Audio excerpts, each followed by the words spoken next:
Picture this. A bunch of mice huddled in a dark corner, brainstorming. Their problem? A cat, a big one. The solution? Bell the cat. Genius, right? But there's a catch. Who in their right mind wants to get close enough to a cat, let alone attach a bell to its collar? That's the gist of this whole "who will bell the cat" thing. A brilliant idea, but totally terrifying to execute. This isn't just a cute story about talking animals. It's a metaphor for life, especially in places like Nigeria. Yeah, let's talk about Nigeria. See, Nigeria's got problems. Big cat-sized problems. And everyone's sitting around waiting for someone to bell the cat. We're talking corruption, economic struggles, insecurity, you name it, Nigeria might have a version of it. It's like someone dumped a whole bag of problems on its doorstep and now everyone's just trying to figure out where to start sweeping. But here's the thing. Nigerians are resilient people. They've seen it all, dealt with it all, and still find a reason to laugh. But laughter can only get you so far when the problems are piling up faster than dirty laundry in a bachelor pad.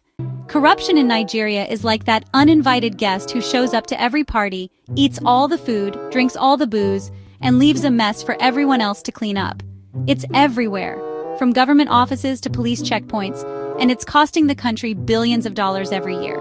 Think of it like this. Imagine you're throwing a party and you hire a caterer. You pay them good money, but instead of showing up with delicious food, they arrive with a single plate of crackers and a smug look on their face. That's corruption in a nutshell, stealing from the many to benefit the few. That's the reality for millions of Nigerians. The economy's doing this weird dance where it looks like it's moving, but it's actually just swaying back and forth, like an uncle at a wedding after one too many glasses of palm wine. Inflation's through the roof, the naira's on a roller coaster ride it can't get off. And unemployment? Don't even get me started. It's enough to make you want to pull your hair out. Except with the price of wigs these days, you can't even afford that. Insecurity, nowhere to run, nowhere to hide. Imagine living in a country where you're constantly looking over your shoulder, worried about kidnappers, bandits, and who knows what else. That's the sad reality for many Nigerians. It's like living in a never-ending action movie. Except the special effects are real and there's no hero coming to save the day. From the north to the south, east to west, insecurity is a constant threat. It's like a bad case of the hiccups that just won't go away, no matter how much water you drink. Poor governance leading like a lost GPS. Imagine your GPS telling you to turn left into a brick wall. That's what it feels like with poor governance. It's like the people in charge are navigating with a blindfold on, hoping for the best, but ultimately leading the country in circles. Bad policies, lack of accountability, and a severe case of me-first mentality. It's a recipe for disaster.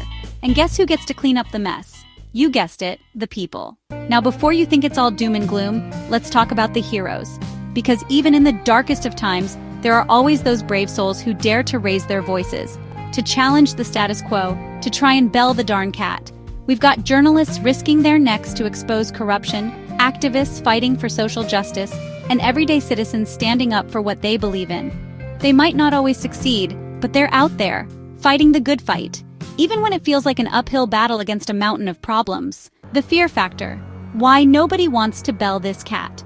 So if there are people willing to fight for change, why haven't they succeeded? Well, imagine trying to bell a cat that can arrest you, silence you, or worse. That's the kind of fear we're talking about. Speaking out against corruption or challenging those in power can have serious consequences. Intimidation, threats, even violence. It's enough to make even the bravest person think twice. It's like that saying, the nail that sticks out gets hammered down. So, who will bell the cat? That, my friends, is the million-dollar question. Who will be brave enough, strategic enough, and maybe just a little bit crazy enough to tackle Nigeria's problems head-on? It's not going to be easy. It'll take a collective effort, a whole army of bell ringers united in their desire for a better future. Maybe it's you. Maybe it's me. Maybe it's that auntie selling Puff Puff on the corner. The point is, change won't happen overnight and it won't happen by magic.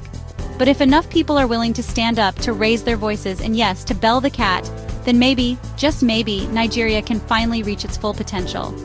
Until then, we watch, we hope, and we pray that the cat doesn't get any bigger.